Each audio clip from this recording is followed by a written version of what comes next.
Okay, dyspepsia, as we've said, is uncomfortable, but it is manageable. Yeah. The typical symptoms that most patients complain about is actually, but another myth, which was very common in my house, was if you have indigestion, milk will soothe your indigestion. That was something that it was. Oh, anytime somebody mentioned, "Oh, I have indigestion," I somebody have would just go heartburn. like, "Go drink a cup of milk," Yes. that should help. Yes. Yeah. Welcome to Consultation Room Podcast.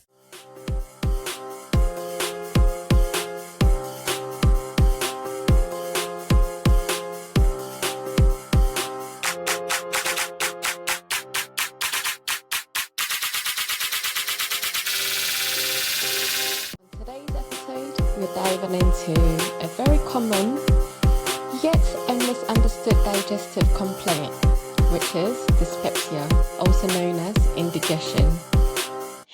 If you've ever felt bloated, full very quickly, or had a burning feeling in your upper belly straight after eating, this episode is for you.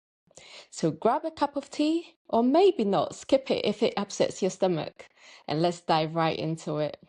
So Trudy, what is dyspepsia, just to start off with? Okay. So that's a really good intro, and I think people have an idea slightly of what dyspepsia is. So dyspepsia actually describes a number of gastrointestinal symptoms that's normally experienced for about 4 weeks or more. Some people like to call it indigestion, so we will refer to it as indigestion or dyspepsia in this episode. Now, the symptoms of dyspepsia normally are attributed to something. There's an underlying cause of these symptoms.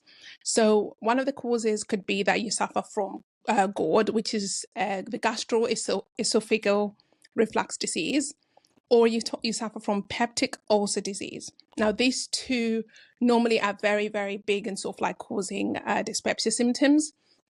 And GERD is basically a chronic condition that normally causes reflux of gastric contents back to the esophagus.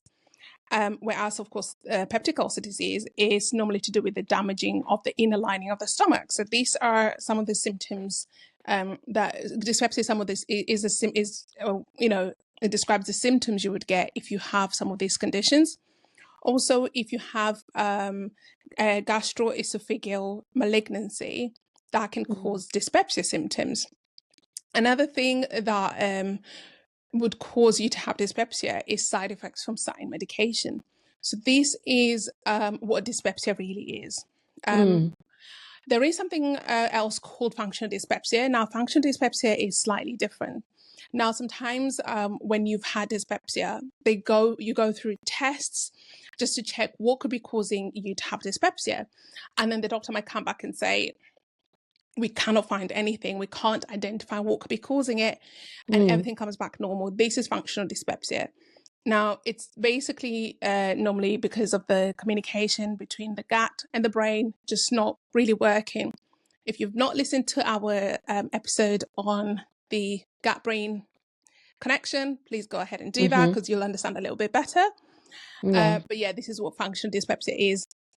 And unfortunately, in the UK, it does affect more men than women, and mainly people between the age of 18 and 39 years. So if you can go ahead and sort of guess why that would be the reason, go for it. But, between this age, there's work, there's stress, there's all of this. So you're not eating right, all of this. Again, that episode is your go-to because then you'll be able to understand the gut and brain connection for you to understand functional dyspepsia.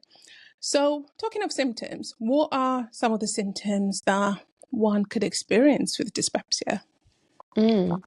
So if you have dyspepsia, or as we know it as indigestion, the typical symptoms that most patients complain about is actually burning sensation, like in the chest area, which is also known as heartburn. Like a lot of patients, that is like the key complaint that they normally experience, with dyspepsia.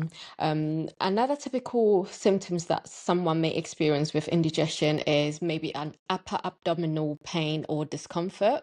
And they may also experience some bloating or even nausea. Yeah. Sometimes the nausea can actually lead to some people bringing up like the food content, or even like the drink that they've had, or sometimes it may even lead to them getting like bitter taste in their mouth.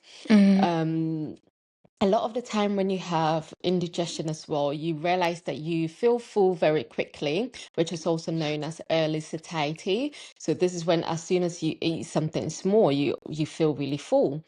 Another typical symptoms that some patients do experience is a bit of like belching and a bit of like farting, sorry to say. Yeah, but these are the main symptoms that one may experience. Obviously there may be some other symptoms that somebody may experience, but these are the common ones that I would say accompany dyspepsia.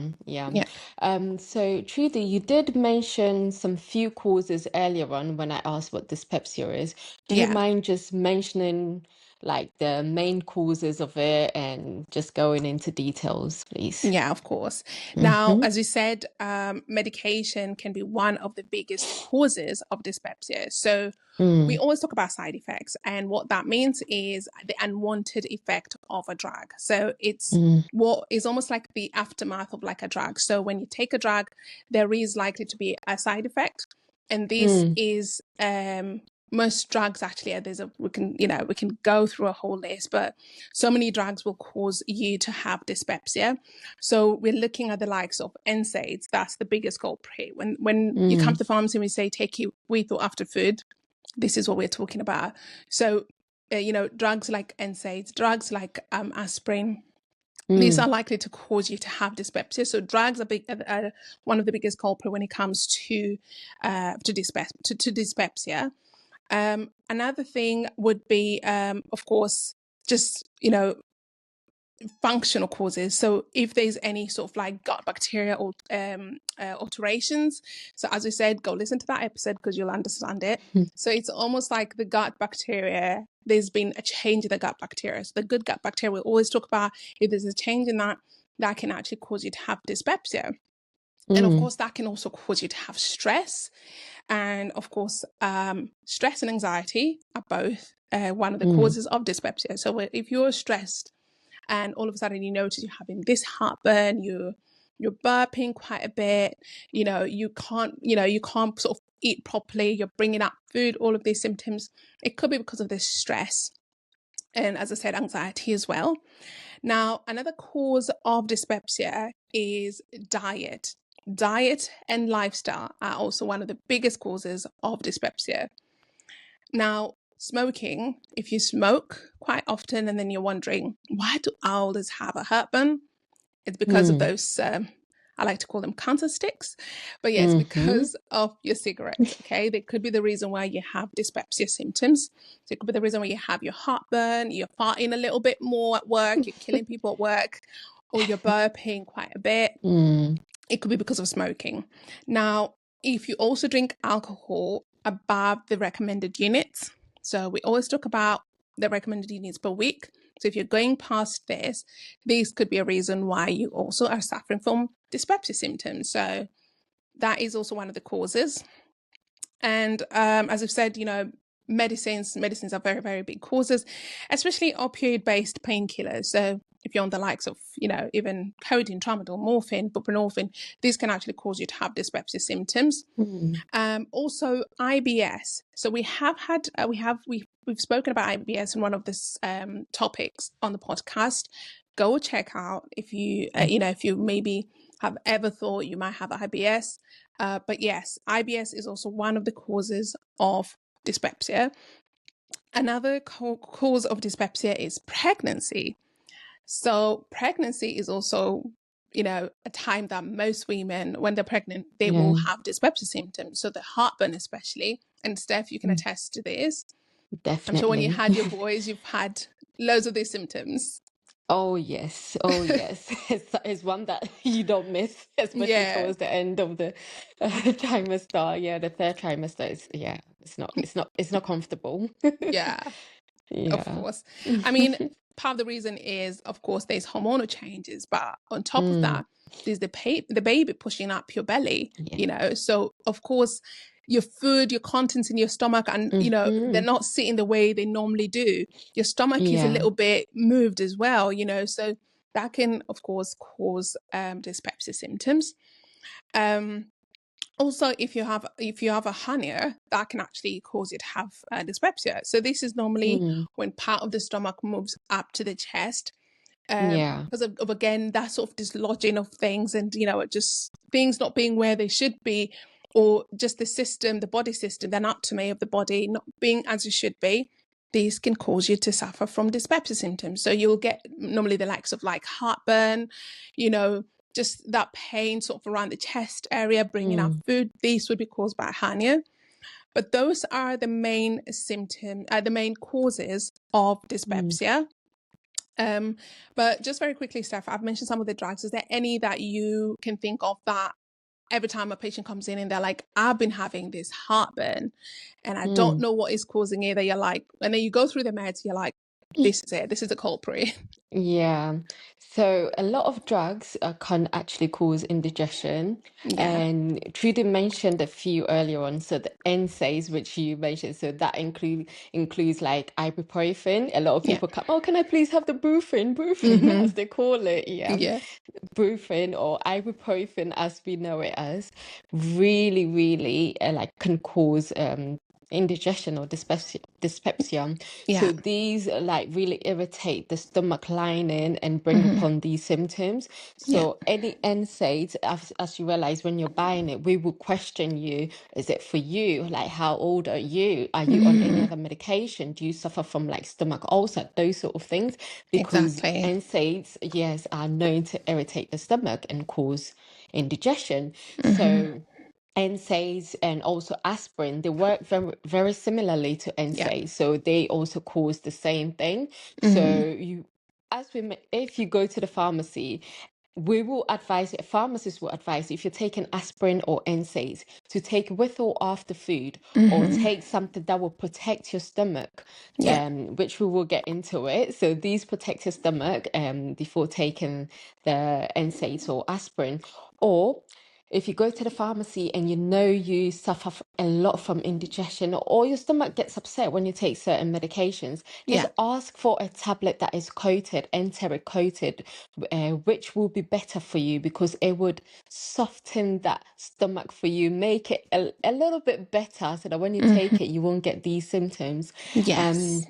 Another medications that I can think of are steroids. Steroids as well can irritate the stomach and cause these symptoms, as we've Yes. mentioned.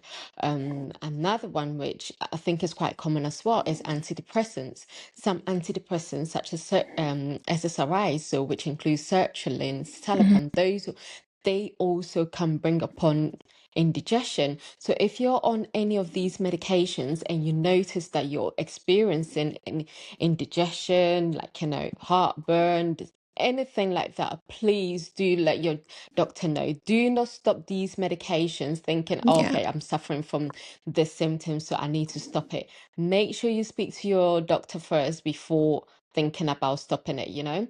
As I've mentioned, Exactly. we may give you a medication that will, you know, protect your stomach. So please never stop on your own accord. Always make sure you contact your healthcare professional.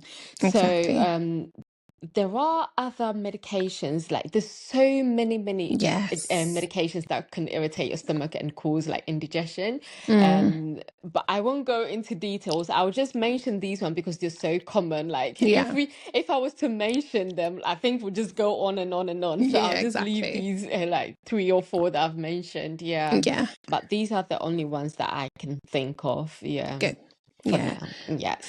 One thing I'd like to add is if you maybe suffer from dyspepsia, or you've maybe had Yeah. some of these symptoms that we have just mentioned when it comes to dyspepsia, if you go to your doctors and they offer any gastro-resistant or enteric-coated medication, tablets, capsules, go ahead and take these options, because this will be at least a protective layer to your stomach. They'll have that Yes. protective layer around the capsule, just so it doesn't Yeah. cause that, erosion in your stomach, or cause any disturbance in your body, any Yes. problems in your stomach. So if you suffer from dyspepsia, or these symptoms of dyspepsia, any of the symptoms, so if you've just noticed you constantly, every now and then you have one of the symptoms we talked about, if you go to the doctors, if this is offered, please go for it. Or even when you come to the Yeah. pharmacy, like when you're buying your aspirin, no, it's weird because I don't know about you, Steph, but I notice a lot of times when patients come in and I say to them, which one would you rather, dispersible? Would you like the gastro-resistant? They're like, oh, give me the dispersible. And I'm thinking, I Yeah, they're don't know used why to it. people don't take the gastro-resistant No, one, no, no, no. It's because because it's they're safer. used to it. Yeah, like Yes, the exactly. dispersible came like long time ago, so that's what people Yeah.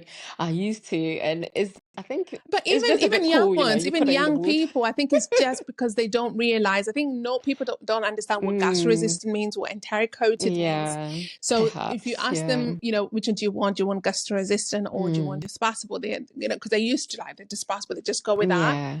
But this could be someone who actually maybe suffers from really bad sort of like dyspeptic Mm, symptoms, and maybe the gastro-resistant would have been much better for them.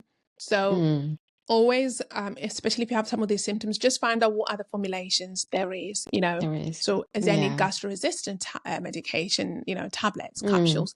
Is there any enteric coated tablets or yeah. capsules? And go for these options instead. Yeah. Yeah. Brilliant. Yeah. So, we've mentioned some of the symptoms that like somebody may experience with if they have dyspepsia. Yes. And we normally always say like, pharmacy is going to a pharmacy is your first point of call, when you Yeah. have any symptoms and stuff. Yeah. But when should someone go see their GP, or what are the red flags that Mm-hmm. they should notice Mm-hmm. for them to warrant like them to call a GP or even an emergency? Yeah. Yeah, of course. Mm. With no further ado, any blood in your Mm. poo, blood if you're throwing up. If you notice there's blood, if you've been throwing up, Yeah. that is a sign. Honestly, don't even go to your GP, go to any. Mm. Okay. If you notice like, you've just been going, for, I don't know, hours and hours and hours, and there's just blood in Yeah. your stools, that is a sign, go to A&E. Yeah. Don't even go to your doctors, because chances are they'll probably send you to A&E to get tests and all of that. So Yes. go straight to A&E. That's normally my, rule of thumb. Any blood in either stools or in Oops. vomit, that is a sign, go Yes. to A&E. So that is one of the red flags, no pun intended. Mhm. And of course, if you notice that you keep getting dyspepsia, so you've come to the Mm. pharmacy, you've spoken to the pharmacist, we've said, take this tablet or drink this, it should help. You take Mm. the tablets, 4 weeks, 5 weeks, 6 weeks, 7 weeks, you keep Mm. constantly, no matter what you do, you keep getting dyspepsia. This is not treatment that you should now be taking, that, either you bought over the counter in the pharmacy. Go to the doctors. They need to investigate what is actually causing dyspepsia, and why is it that, just treatment is not, the treatment you've bought over the counter is not touching it. Because it shouldn't be something, dyspepsia is not something that you should be having as as an ongoing issue. Okay. Mm. So unless there's any maybe prolonged ulceration in the stomach, whereas of course if this is the case, the doctors need to be aware of it, because they need to treat it as a long-term condition, as opposed to you just coming to the pharmacy to get just a quick fix, if I may. If you notice that you keep getting dyspepsia, that is a sign. Go to your GPs, let them do the test, let them check it, make sure there isn't anything underlying. I also always say, if you're in severe pain, now as I said, you can get this pain in your chest. But if the pain is so severe, you're curled up in bed, you can't go to work because, just a little bit of movement, you are in so much pain, this is a sign, go to the GPs. They need to check and, and find out exactly what this is. Especially because sometimes chest pain, people don't know exactly what is going on there. So sometimes they can actually dismiss something more serious to just, it's just heartburn, Yeah. if you have any chest in your pain that is quite severe, if maybe it's generating to your arm, that is a sign, go to your GP, go to any, that is a sign that you should definitely get that checked further. That's a red flag. Now, also, if you notice that you have difficulty in swallowing, so you're Mm. eating, but you can't swallow, you're in so much pain, or you just can't swallow food, can't just, it's not going down, that is a red flag. You need to get that checked. They need to make sure that, there is not any obstruction, that everything is okay. So definitely that's a red flag. And also if you notice that you've experienced unintentional weight loss. So all of a sudden, you're 10 kilos, lower, and you've not done anything to lose weight. You just have noticed that you're losing weight. This is a red flag. Go to the GPs, let them check this. And also, if you have iron deficiency anemia, so, as anemic babes, if you suffer from dyspepsia, this needs to be something the doctors need also to check. Is there something else that's causing this? Is there something underlying? And last but not least, if you feel like there's a lump in your stomach. Now, if you've not listened to our fibroids episode, go ahead, jump on that, because we have spoken about how sometimes some of the things, knowing your body is so important. You need to know, how does your stomach feel? How do your boobs feel? How does your back feel? And if it's any different, is there any other symptoms that's accompanying this? So if you notice it's a lump in your stomach, that might not just be dyspepsia. That might be fibroids. That might be a different kind of tumor. So any lump in your stomach is, warrants a doctor's visit. Go get it checked. The doctors might probably refer you for an ultrasound, but it's best to get it checked. And lastly, I'd like to say, if you keep being sick, so we have said, you might get sick when you have dyspepsia. So you just keep bringing up food. You keep bringing up drink. But if you notice for hours and hours, maybe 2 days, you've just been vomiting, you've not been able to keep anything down, you just keep being sick, go to the GPs, let them check and see what exactly is causing this. But these are the red flags that I would normally refer patients either to the GP or to A&E, unless there's any stuff that I haven't mentioned that you would like to add. No, I think that is really it. The most important thing, I mean, just know your body. If you feel there's something off and you don't want to go see your pharmacist or anyone, just ring the GP. You know yourself. So anything that's off, just call. Just call the GP. That's great. I'm glad you said that, because that's actually very important. If you notice something that's off, that's not normal for you, that's not right. And our intuition is always very, very, very right. Exactly. So if your intuition is telling you, no, this is not just a regular symptom, this is something more, go see your GP. That's it. Well, the good news with dyspepsia is there's treatment. So what is a treatment step when it comes to dyspepsia? Okay, so when it comes to dyspepsia or indigestion, as I like to say it, Trudy mentioned, the main cause of it is like diet and lifestyle. So when it comes to that, I always say the main thing or a way of managing your indigestion is basically looking at what is causing it. So look at your lifestyle. Is it something that you're eating? Is it something that you're doing? If it is, obviously you need to avoid those triggers. So one of the things that actually cause indigestion is probably like the type of food you eat, or what you consume really. So coffee, alcohol, fatty meals.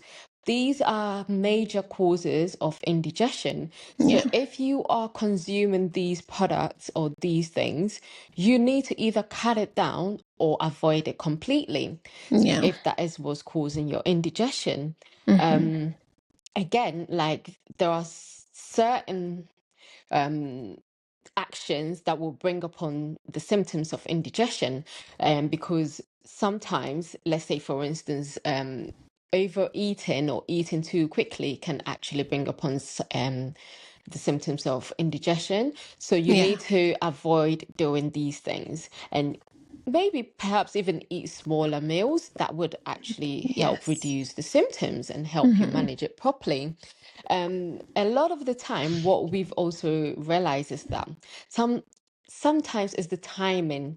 Some patients, some people like to eat very close to their bedtime, and then they just, after eating, you go lie straight after, eating. You go lie down straight after eating. These can bring upon the symptoms of indigestion. Yes. So what I like to say is that what I like to advise, even in my household, at least eat like 3 to 4 hours before bedtime. Yes. Give your stomach some time for the food to digest before going to Yes. bed, you know? Hmm. So make sure yeah, I would say 3 to 4 Africans, hours. Africans, we're talking to you, Yes, especially because we both are please. from African households, and we know It's that true. mealtime was like 8 o'clock, and then 9:30 people are like, Mm-mm. "Oh, bedtime." It's an Exactly. Come hour before, on. like It's a you've just sin. eaten an hour ago. Yeah. I think, It's you know, not good. I feel like in African household there's this belief that you know, eating too early is not, you know, you'll be hungry. You know, Hungry, you'll be yeah. hungry, but yeah, by During bedtime. the So middle of the you night. eat exactly towards me. Or you wake up looking for food. Yeah. Listen, then you need to watch your sleep habits because you shouldn't wake up looking for food. You know, Mm. eating 4 hours before bed is ideal, but Yeah. Africans like we'll be going to bed at 10, Mm. 9:30, dinner time. Yeah. Let's do better. It's Do you know we what need though? to I do feel like better. times are changing, so more and more African household are eating a little bit Yeah. earlier. You know, because you know people are being a bit more educated about these things. So, That's but we true. need to do better. Yeah. That's true. Yeah. So going through how to manage dyspepsia. So another cause for dyspepsia, Trudy mentioned, was smoking. So if you do smoke, please stop smoking because again, you're triggering it. We have an And episode on this as well. yes, please go watch or listen. Yes. Trudy also mentioned that stress is a major factor as well. You know, stress we always mention is a major factor of a lot of diseases. Mm, So please, as we always mention, try to reduce your stress. You know, yeah. go for some meditation, some yoga, go on holiday, reduce that Mm, stress. It would help mm, with your tummy, okay? I like the sound of And that. yes. Um, Also, when it comes to contributing factors, weight is a contributing factor as well. So if you are Yeah. overweight, please lose weight because, again, it's not helping you. Hmm. And we did mention that there are some medications as well that can cause indigestion. So if you are on any NSAIDs, aspirin, steroids, as we've mentioned earlier, please do not take it on your own accord. Speak to someone Yes. first. But yeah, so make sure you avoid it. Okay, Mm, if you're not if you haven't been advised. When it comes to medications to treat indigestion, what I like to advise is that so go to your pharmacy if your lifestyle is not helping, okay? So if your symptoms are still persistent, come to the pharmacy and we have a range of products that would help you. So we have products such as antacids, alginates. I'm sure you've seen the advert, Gaviscon. Everyone knows Gaviscon. So these mm, medications are really good when you have like indigestion. They really yes. do cool it down. Yeah. So Mm, if you have any heartburn, it's really good for it. There are some medications as well, such as like H2 blockers, such as ranitidine, and then we have proton pump inhibitors such as esomeprazole or meprazole. These are all available for you if you have indigestion and your yeah. lifestyles are not working. Okay, and so what these medications does is that they either like reduce the acid in your stomach or basically stop the acid from producing. So because a Yeah. lot of the time it's the acid in our stomach that irritate like the lining of the stomach and bring upon the symptoms. So too Yes. much of it is what causes it. So these medication help and keep them at bay. Yeah, Yes. so there are some other medications as well called prokinetics. Prokinetics. These actually help with the symptoms of indigestion. So if the other ones don't help. But these are the main medications out there. Yeah. Obviously, if the medications available OTC are not working, please do see your GP. They can offer you stronger ones as well, but they contain the same type of medication, but it's just a stronger strength. Hmm. Yeah. But these are the Yeah. medications I can think of. Is there any other remedies or any ways to manage indigestion? No, I think you've talked about them pretty well. So, Mm, one thing I'd like to emphasize on is the proton pump inhibitors, the PPI. So, mm, omeprazole and esomeprazole are now currently available to buy over the counter in the UK. So, if you went to the doctor's, chances are he'll probably put you on omeprazole, maybe 20 milligrams or 10 milligrams, depending, of course, on, mm. the diagnosis and everything, but there is 10 milligram available over the Yeah. counter in the UK. So I would always recommend that try over the counter medication, because I think the reason I say this is people have got this mindset that over the counter medication is not strong enough, or over the counter Mm. medication is not good enough. That if you Yeah. get omeprazole on a prescription, even if it's a 10 milligram, which is also available over the Over counter, the counter. and you buy something over the counter, the one on prescription is stronger. That Yeah. is not the case. Mm-mm. It's exactly the same medication. It's just one of them is classed as a prescription only medication, and the other one is classed as Yeah. a pharmacy medication or a general sales medication, which you can buy without a prescription. So that is, I think, very important to note that, just this, idea Mm. people have that, medication that you just buy in pharmacy is not as strong, you need a prescription. That is not the case. Come to the pharmacy, let's have a chat. And, you might just save yourself, booking an appointment with the GPs and paying, Mm. I don't know, however much prescriptions are now, £10. So yes, definitely come to the pharmacy. Yeah. Brilliant. Brilliant. Yeah.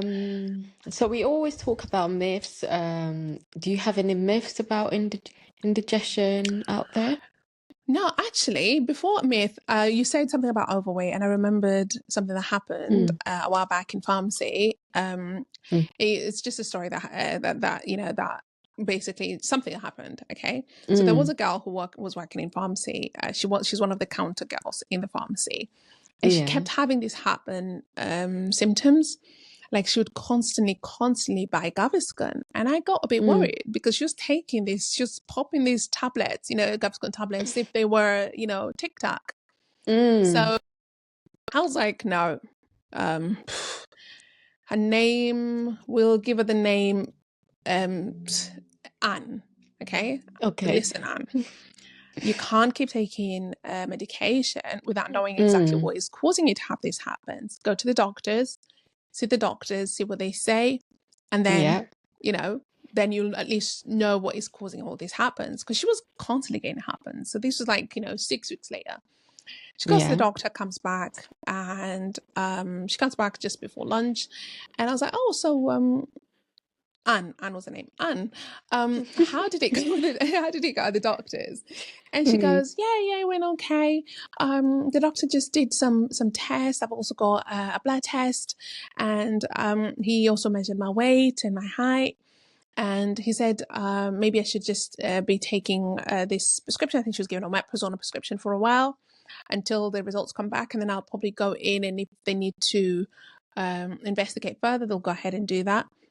But he told me that I need to lose weight. She was a little overweight.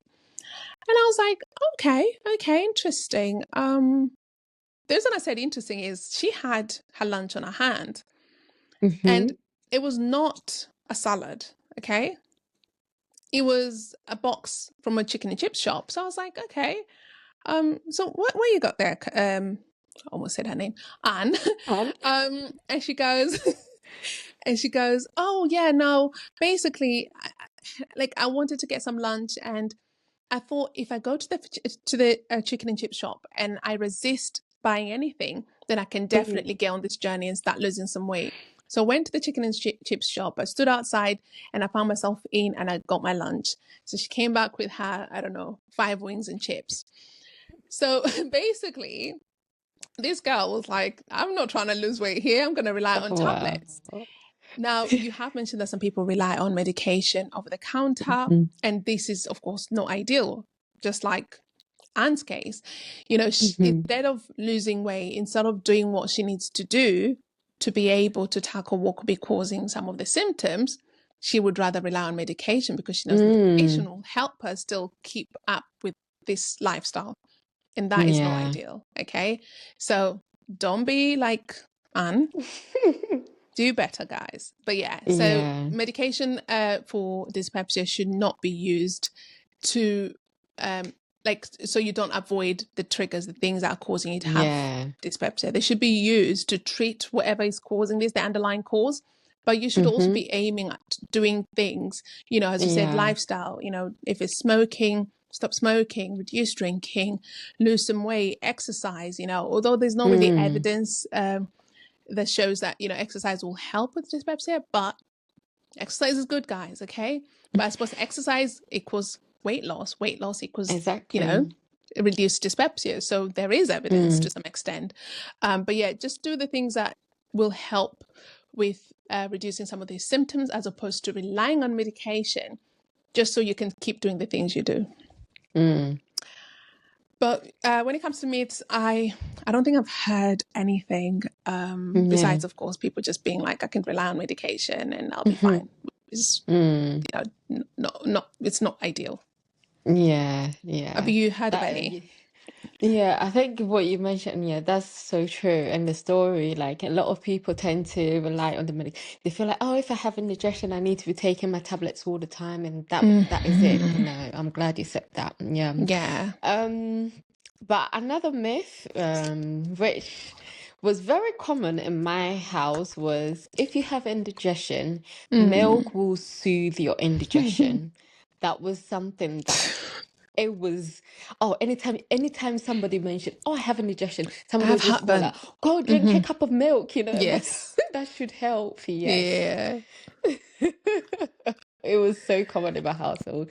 But yeah, this is a myth. Like, obviously, milk can help in certain extent, like help it cool down a bit. Yes. But I actually read at some point it can actually induce acid to be made. And so you may get like excess acid in your stomach as well, and even worse in your stomach, your symptoms. So although it may soothe it briefly, over time, no, it could No, actually make it it's not worse a as well. solution. Yeah, Yeah. so it's actually not a good remedy. Yeah.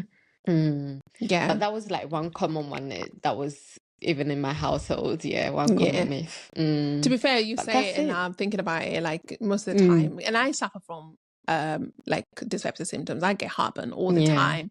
I get, you know, the pain just in my chest. I get sometimes just I can feel food coming up. I get, you know, some of the symptoms. You know, I always have some Gaviscon with me, only Yeah. because I actually been told that, yeah, I just suffer from dyspepsia. Again, mine is probably functional dyspepsia. There's just no underlying cause. It's just maybe my sphincter, which is wherever sort of helps the, you know, the flap that opens and closes, does not close well enough. I don't know what it is. So I always have some Gaviscon with me, but growing up, it was always, why don't you just drink a glass of milk and you'll be fine? First of all, I don't drink milk. Secondly, no, that is not, that is not going to help. But yes, I think I've had that as well. Yeah. Okay, brilliant. Okay, so we've come to the end of it. Trudy, what would be your take home for this dyspepsia episode? Okay. So it's going to be short and sweet. Okay. Dyspepsia, as we've said, is uncomfortable, but it is manageable. So, and, you know, listen to your body always, you know your body, make simple lifestyle changes. We've talked about all of this. Seek medical advice when it's needed. And please don't suffer in silence. Your gut health matters and you matter. So dyspepsia is a condition that can easily be managed. And we're always here for you. You know, we, as you said, Steph, pharmacists are your first point of care. So always come to the pharmacy first, and we will always help you. What is your take on when it comes to dyspepsia?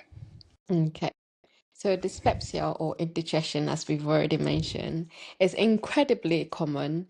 It actually, study shows that 30% of people will actually experience dyspepsia at one point in their life.